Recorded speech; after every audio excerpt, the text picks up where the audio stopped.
Good morning बच्चों। आज हम आपको संज्ञा पाठ 8 संज्ञा और पाठ 9 लिंग के बारे में संक्षिप्त जानकारी देंगे।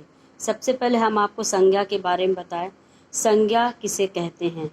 संज्ञा समस्त विश्व में जितनी भी वस्तुएं हैं, हमारे आसपास जो भी खाने पीने रहने जो भी चीज़ें हैं, उन सभी वस्तुओं का कोई न कोई नाम होता है।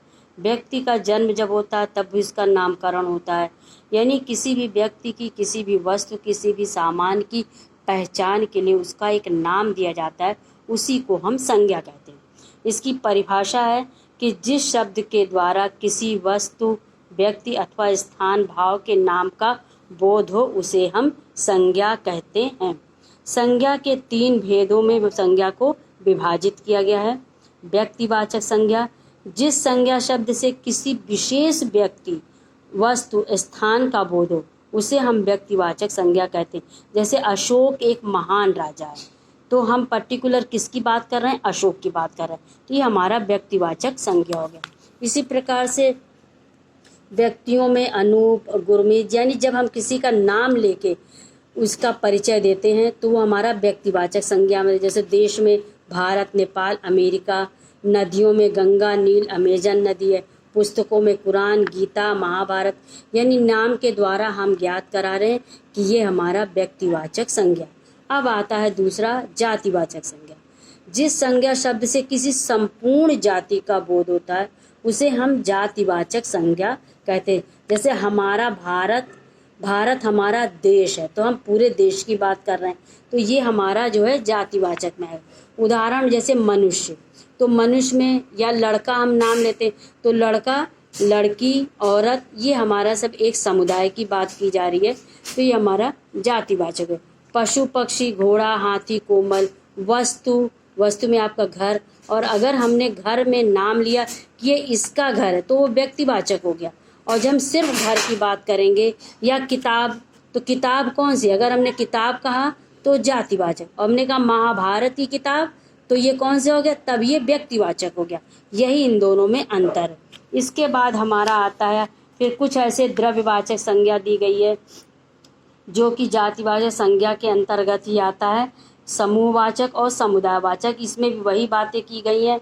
जैसे द्रव्यवाचक में आपका अगर लोहा, सोना, चांदी, तांबा, कोयला, खाने पीने की वस्तुओं में दूध, पानी, तेल, घी, ये आएगा।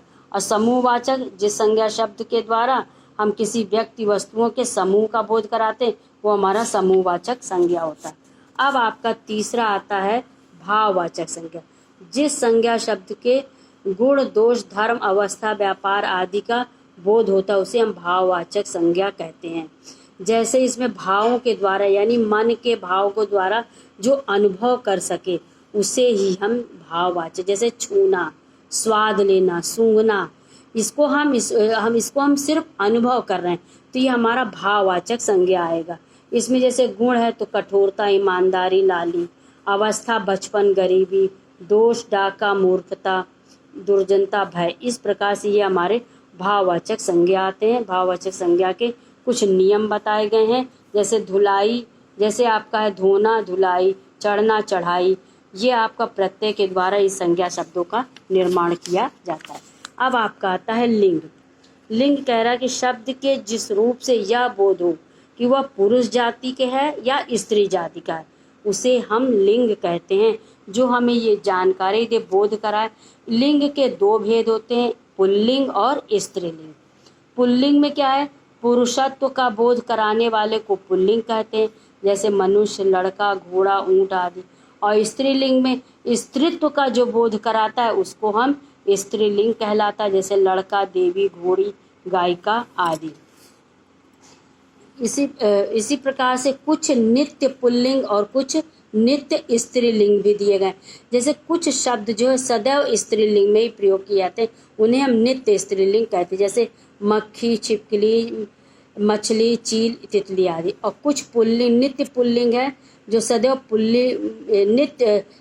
पुल्लिंग में ही प्रयोग होते, जैसे नित्य पुल्लिंग कहते हैं, जैसे खटमल, बिच्छू, कान खजूरा, मगरमच्छ, उल्लू, भेड़िया, सारस आदि। तो इस प्रकार से लिंग जो है वो आपके फिर बहुत सारी चीज़ें आपके लिंग और स्त्रीलिंग में आते हैं, लेकिन इसकी परिभाषा आप समझ लीजिए कि जिस शब्द से हमें पुरुष जाति और स्त्री जाति का बोध होता है उसे हम लिंग कहते हैं। लिंग के दो भेद होते हैं।